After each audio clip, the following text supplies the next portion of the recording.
I was living alone in a rented two-bedroom house.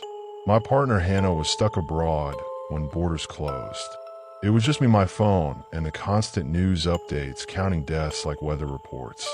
I worked from home, barely slept, and stopped checking the time because days blurred together. About a week into lockdown, I started hearing noises at night. At first I told myself it was stress. Houses make sounds. Pipes knock. Wood expands. But this was different. Every night, around 2:10 a.m., there was a soft knock on my front door. Not loud, not urgent. 3 slow taps. Then nothing. The first night, I ignored it. The second night, I checked my phone. No alerts. No messages. I didn't move. By the third night, curiosity got the better of me. I crept to the hallway, hard hammering, and looked through the peephole. No one was there. The street was empty. No cars. No footsteps. Just orange streetlights and silence. I locked the door again and laughed at myself, tried to shake the fear. Everyone was anxious back then. Everyone imagined things. The knocks continued every night. By day 7, I was exhausted. I stopped watching the news. Stopped calling friends. Sleep came in short, broken pieces. One night, after the knocking stopped, I heard something else.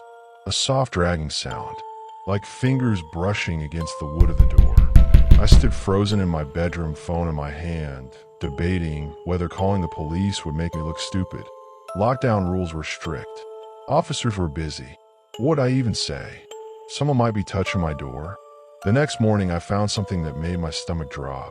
On the outside of my front door, scratched into the paint, were 3 faint lines. Vertical, like tally marks. I tried to convince myself it was old damage I'd never noticed before. But deep down I knew it wasn't. That night the knock came earlier. 1:47 a.m. This time it was followed by a whisper. I couldn't make out the words at first. Just breathy murmurs like someone talking through a mask. My name floated through the darkness. Michael. I hadn't told anyone where I lived. I called Hannah, shaking so badly I almost dropped the phone. She answered groggy, half asleep, thousands of miles away. I told her everything. She begged me to call the police and stay on the line with her. While we talked, there was a new sound. Slow footsteps moving away from the door. Then silence again. I didn't sleep at all that night. The police came the next morning. 2 officers stood 6 feet away from me, on the porch, masks on, eyes tired. They checked the area, took notes, and said there was no sign of forced entry. One of them suggested I was dealing with lockdown anxiety. He wasn't unkind, just practical. They told me to call again if it happened. That night, I set my phone to record audio and placed it near the front door. I locked every window. I pushed furniture against the door, even though I knew it wouldn't stop someone determined enough. At 2:09 a.m., the knocking started. 3 taps. The whisper followed, clearer now, right against the wood. Michael, I know you're awake. My phone was recording. I stood at the top of the stairs, unable to move, every instinct screaming at me to stay hidden. Then came something that made my blood run cold. The sound of fingernails scraping slowly across the door, moving upward like someone measuring the height. Then a soft laugh. The next sound wasn't outside. It came from inside the house. A floorboard creaked at the end of the hallway. I ran into my bedroom and locked the door, pressing my body against it like that would somehow keep me safe. I dialed emergency services, whispering into the phone, barely able to speak. While I waited for them to answer, I heard footsteps stop outside my bedroom door. Whoever it was, they stood there for a long time, breathing, listening. Then very gently they knocked on my bedroom door. 3 taps. When the police arrived, they found the front door still locked from the inside. No signs of a break-in. But in the hallway just outside my bedroom were 3 muddy footprints. Bare feet, too large to be mine. They searched the house. Found nothing else. I played them the audio recording. The knocks were there. The whisper was there. My name spoken slowly, clearly. But the laugh didn't record. The footsteps inside didn't record. According to the file, there was silence. I didn't stay in that house another night. I packed a bag and moved into a hotel approved for essential travel. A week later, my landlord called me. He sounded confused. He said he'd gone to repaint the front door because of those old scratches. He asked me when I noticed them. I told him during lockdown. He went quiet, then said something I wish I'd never heard. Those marks have been there long before I moved in. From the previous tenant, a woman who lived alone during the lockdown drills years earlier. She disappeared without a trace. The police file listed her case as unresolved. Every now and then, usually when it's very quiet, I wake up at night convinced I hear knocking. 3 slow taps. Even now, I still don't open the door after dark. Some habits are hard to break when you've learned the hard way what happens if you do.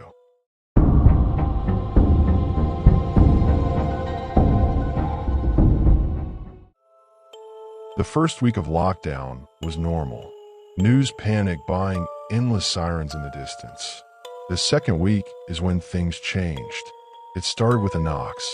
Every night, around 2:10 a.m., there would be a single knock on my front door. Not loud, not aggressive, just one slow, deliberate knock. I assumed it was kids messing around, or maybe someone confused.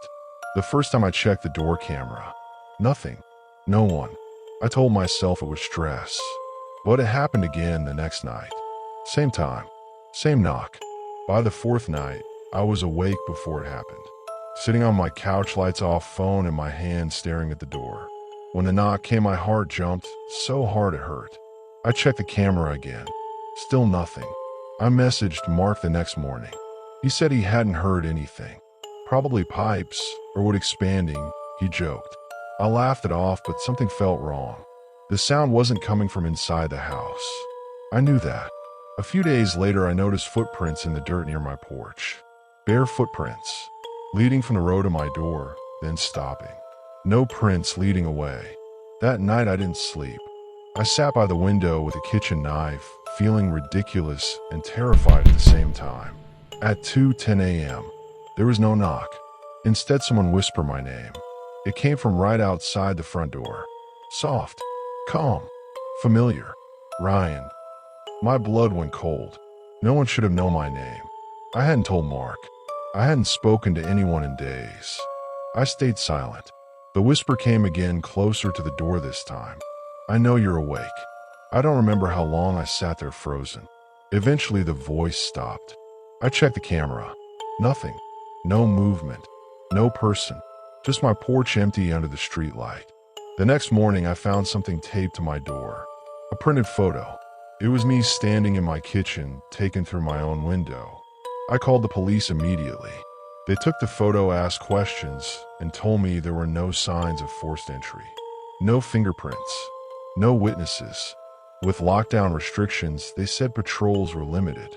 One officer quietly suggested I stay with family if I could. I didn't have that option. That night, I barricaded the door and slept upstairs with every light on. At 2:10 a.m., my phone buzzed. A message from an unknown number. Why are you hiding? Then another. I liked you better when you didn't know. The knocking returned, but this time it was upstairs. Slow knocks against my bedroom wall. 3 of them. Then silence. I screamed. I don't remember falling asleep, but I woke up to sunlight and complete quiet. I packed a bag and went to Mark's house. I told him everything. His face drained of color when I mentioned the time. He told me his previous tenant had moved out suddenly during the first lockdown. Police wellness check. No sign of struggle. The man just vanished. Last known activity on his phone was a text sent at 2:10 a.m. That evening, Mark and I watched my house from his window. At exactly 2:10 a.m., my porch light turned on by itself. The front door opened. Someone stepped out. It looked like me. Same height, same build, same clothes I'd been wearing days earlier. It stood on the porch, staring straight toward us, head tilted slightly like it knew we were watching. Then it smiled. A slow, practiced smile. The porch light shut off. The figure was gone. Police searched the house the next day. Again, nothing. No signs of anyone else living there. No recordings on the camera. No fingerprints. They advised me to terminate the lease immediately. I moved out within 48 hours. New city, new phone, new routines. But sometimes during quiet nights, I still wake up at 2:10 a.m. to a single notification on my phone. No message, just a reminder. Front door camera. Motion detected.